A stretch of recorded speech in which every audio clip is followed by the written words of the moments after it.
Well, that's right. First it was 4,000 troops, then 20,000 troops. Now they're saying, 50,000 troops. Northcom and the governors are no longer over the National Guard, and the Army Times states, we are preparing to engage the American people. Is that not high treason and the government breaking its treaty through the Constitution and Bill of Rights with the people? Because that's a treaty with those colonies. It's the same thing. They've completely broken the treaty, admitted it themselves, and are saying, according to Time Magazine in this New World Order article, the title is New World Order, zoom in on this, folks, it says a foreign global bank will rule the United States now. I mean, it's incredible.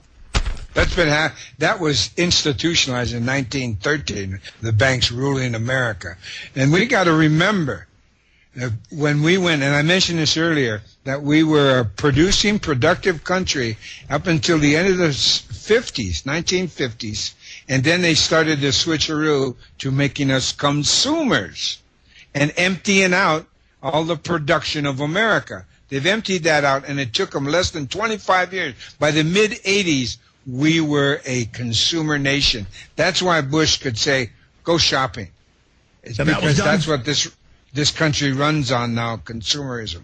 Because they want you dependent on them, just like the Native Americans. And I know you're the expert on this, but I'm telling the listeners, I'd like you to elaborate and then tell folks the phone number and websites. I want to put his website up on screen, guys, so that people can join and get involved or support or learn more. That they would put people in these areas, they would control them, and you had to then, like welfare, get your food and blankets from the corrupt Indian agents who would then make the natives for even food when they're starving in the winter, hooker out their women, everything. I mean, it's the same thing today. It is exactly the same thing. The Indian policies of America, the American Indian policies, have morphed first into their foreign policies, and now it's on their domestic policies. So it's just not in the ghettos and the barrios. It's in middle America. I mean, hello? Look at the housing crisis. That wiped out the middle class. And now you're going to become paupers, and you're going to have to depend on the federal government for them to dole out your food, for them to dole out. And then all these new diseases that keep coming, how come they're related to things we eat? Figure that out. Just figure that out. But we've got to be responsible, and we're all responsible for our own freedom. Not how and what we eat, but our freedom comes first. Our freedom comes before eating. Our freedom comes before work. Our freedom is the most important part of life. And if you don't know that, then you are a sheeple. Because everything flows out of liberty. If you don't have the freedom, the liberty, it's over. But you know, a lot of folks I have on claim, you know, the core is our group. You know, the core models what happened to us. You know, people tend to centralize things around themselves. But I've studied broad history. And when you say that so much of the modern world system is based on the experience of the enslavement and extermination of 90+% of Native Americans, it's true. I've read the British reports. I read Hitler's speeches and Mein Kampf and his concentration camps and everything he did, what he did in Russia. It was all modeled after what was done to the natives, and that's been used all over the world, and it really is the model. And so that's what we're black folks saying. You can't have a man in the house. The government's going to give you money for your home to put them in an inner city so they can then ship in drugs, put the men in prison, knowing the family would break down. I've got slave manuals written in the time of Julius Caesar when they would grab Germanic slaves of how they broke up the family, separated the men, put them on reservations to break them down. It's the same thing over and over again. One of the hardest things about, and the best things about liberty and being free is you become family-oriented. Now, I'm not talking about blood family. I'm talking about, now, once we become adults, we can choose our own family. You know, when we're born, we're not born into our family of choice. But when you're being free, you can choose your families. And if you look at Europe today, after all their tumultuous history, but they haven't emptied out their countries. They still make their own shoes, their own clothes, grow their own crops, make their own steel, and have all of the things necessary for a strong, vibrant country by itself, let alone being joining together in the European Union. But America, emptied out. America's emptied out. That is not freedom, and that's not responsibility. Responsibility and freedom are one and the same. So if you're welcome to the Republic of Lakota, if you're responsible. Absolutely. Tell folks the best website to visit and a phone number. Of course, the republicoflakota.com and russellmeansfreedom.com. russellmeansfreedom.com. We've got that up on screen right now. Thank you. The phone number for the Republic of Lakota is 605-867-1111. 1111. So that's 605-867-1111? Correct.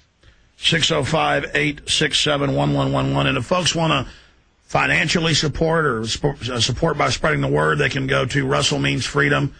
Again, give that website out one more time. We're going to put it up on screen. RussellMeansFreedom.com and RepublicofLakota.com. Well, it's so important that we support every movement for independence and liberty. The globalists want one huge world with every nation, in their own words, dependent, broken down, deindustrialized, so the globalists can consolidate power. It's in their own IMF and World Bank documents. We must do what you're doing and go in the opposite direction. It is our only salvation for survival, and we've got to do it now. Russell, I'm going to skip this break as well for the TV viewers and the Infowars.com audio listeners. For the AM and FM dial, shortwave, and the satellite listeners, we'll be back in 3 short minutes. And Russell, we got to have you on for a couple hours coming up in the next month or two so we can take some phone calls and also get more of your great wisdom, as it's just really great to have you on. And I totally agree with everything you're saying, and I want to support you in any way I can. I know my listeners do as well. With food prices soaring to all-time highs. John, we're going to skip this break. Okay, great. We're skipping this one, too. Russell, when we come back to the full audience, and we've got a lot of folks listening and watching right now as well, what are some of the final points you think are most important to make to the viewers and listeners? Well, as we tell all the people who contact us and they want to move to the Republic of Lakota, and you're free, you can buy your own land. We even have people who are connected with the real estate. We have to work towards freedom because we're non-threatening, we're non-militant, and we don't believe in any kind of violence whatsoever. We're willing to work with the existing system. We've already established our own school, treaty school, just one, but it's going to grow. Everything's going to grow.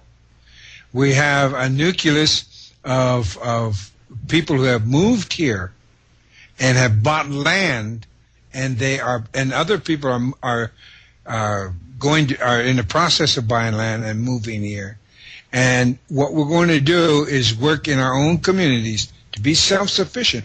We live in the Saudi Arabia of wind energy, and the sun shines on the northern plains over 300 days of the year. So we have that power. We also have on our land, and it's reachable, is the geothermal water. So we can hothouse, we can fish farm, and we can hothouse vegetables all year long because of the sun.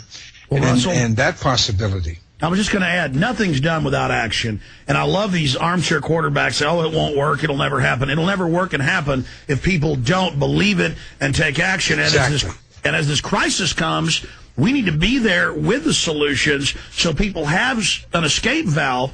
And, I know you've built things and done things and been successful in life, so you know the power of humanity. And I've been somewhat successful in my life, and that's why I want others out there to have respect for themselves and realize that to dream is destiny, and that action is victory. And so that, even if you just move out in the country with your friends and family somewhere else, the point is, get off the grid, get self-sufficient, join together, because true wealth is your friends, your family, your neighbors, your community, and the willingness to stand together and to fight, because we're going into great time of tribulation. We're going to come back to the full audience, Russell, and I want to ask you one more question about Obama, to a message to the suckers out there, because it's so painful to see them being suckered and to see them falling to this deception. So I want to talk about that in closing and also give out the website and phone number one more time. In fact, guys, make sure, let's get his website address up on screen, not just the website itself. Here we go. Okay, folks, it is the final segment with Russell Means, the final segment of the show. I had a state representative where they're declaring sovereignty in Missouri on today. I had Mark Dice of the Resistance Manifesto on. And, of course, we have Russell Means, just an amazing activist for liberty and freedom. He's been mischaracterized in the press quite a bit, but that tells you he's a good guy. You look at what he actually stands for. I know that he's a guy after my own heart, and we really appreciate him. I want to get him on about eugenics and the overall New World Order and what it's like to come from a group that's been so intensely targeted by this. But in closing, a message to the Obama people who took their hatred of Bush that was legitimate and transmuted it into love for Obama, not knowing it's the same manager crew behind it. They feel like they're at the table now. They feel like